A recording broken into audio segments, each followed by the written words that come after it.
Chris Matthews is here with me, along with Lawrence O'Donnell, the Reverend Al Sharpton, Michael Steele in New York. Robert Gibbs is also here with us. Chuck Todd and Ed Schultz are in Washington tonight. Chris, what's your reaction to this speech? Well, it was a lot, and I think that's good for a lot of people. But I think, you know, I like what he said about voting fix the voting system. I like what he said about they deserve a vote. I like Rebuild America.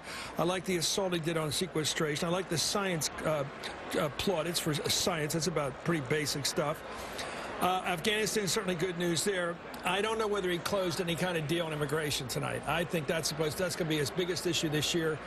He didn't talk about enforcement. He didn't talk about what he needs in terms of teeth to actually make the law work. The reason we have an immigration problem right now is we've had illegal immigration for all these years. There's nothing in his proposal tonight to stop it. He talked about border security. Okay, I've never believed that. That's a Pat Buchanan solution. I've never believed in border security. It's about worker permits. It's about biometric ID cards, some way of stopping illegal hiring. He never even mentioned it. It's the reason people come here. And he never mentioned it. And I don't think he'll ever get a deal until we deal with illegal hiring. The president, never get a deal. At this point, is a president who is presiding over net negative illegal immigration because our economy has been so soft that we haven't been attracting people. That's the most efficient way to keep people out. That's fine. Having recessions on a regular basis is not a solution to illegal immigration.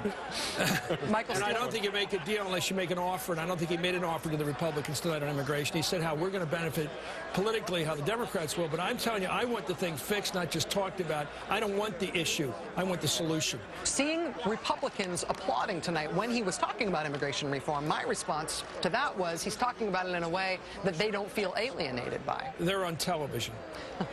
Michael Steele, yeah, they're on television, but there were other parts of the speech where they didn't applaud, where I thought they probably should have.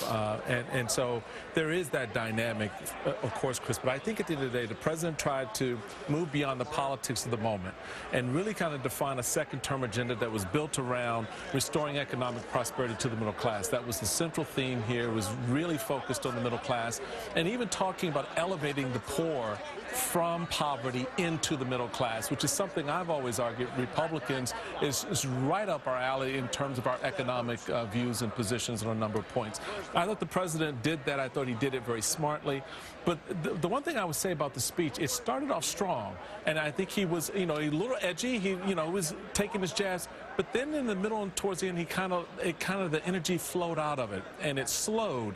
And I don't know if he got tired or what the deal was there. And I thought that, you know, particularly in talking about, you know, the gun issue and the immigration issue, it was a little bit soft for me. I thought that he would be a little bit bigger in where he wanted to go. I thought the gun stuff was so emotional with that repetitive. And maybe that's what it was. Deserves a vote, deserves a vote, right. Deserves a vote. It's heavy, though. It's very heavy stuff. Is he talking to Harry? Who's he talking to? Is he talking to Boehner and Harry? I think he's saying well, presumably he's saying don't filibuster it, you need to vote. But does Harry want to vote in the Senate? Does he want to protect? He doesn't want it on assault weapons, presumably. Right, But he wants it on everything else. But he's also speaking to John Boehner there, saying you ought to vote on this stuff in the House.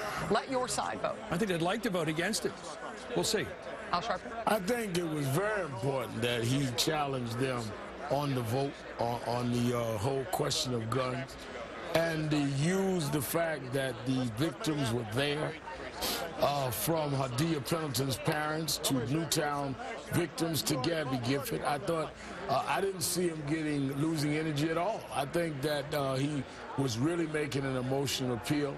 I think that when he introduced Miss Victor, this 102-year-old lady, in the anniversary year of the Voter Rights Act, where in some of our lifetime, my mother couldn't vote in her hometown until she was 39.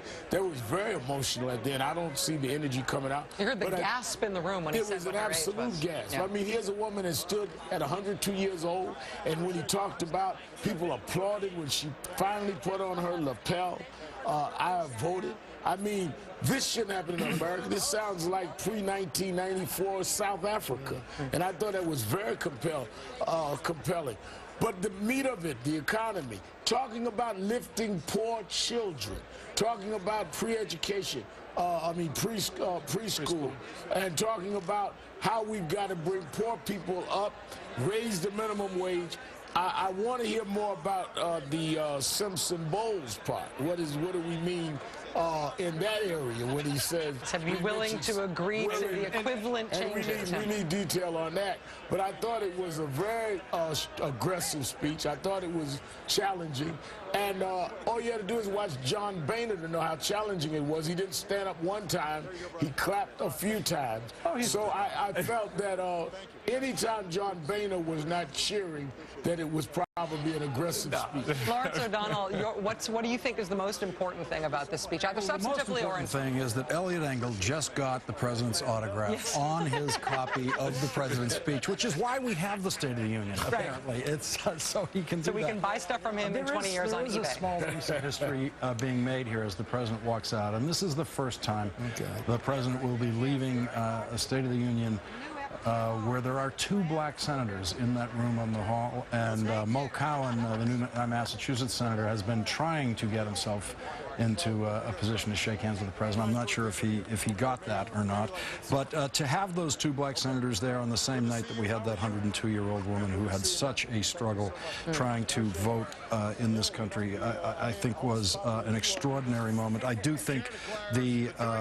message about Gabby Giffords deserves a vote, the families of Newtown deserve a vote, was really extraordinary, and the Founding Fathers would not understand what this president was talking about. It would have been inconceivable to them that there would be a major legislative proposal that the president is advancing and that senators are advancing that could not get a vote in these legislatures that they designed. And I just wish he had turned to John Boehner and asked him openly in front of the country, why wouldn't there be a vote? Let him have the microphone. On guns? Yeah. Let him have the microphone. He would have nothing.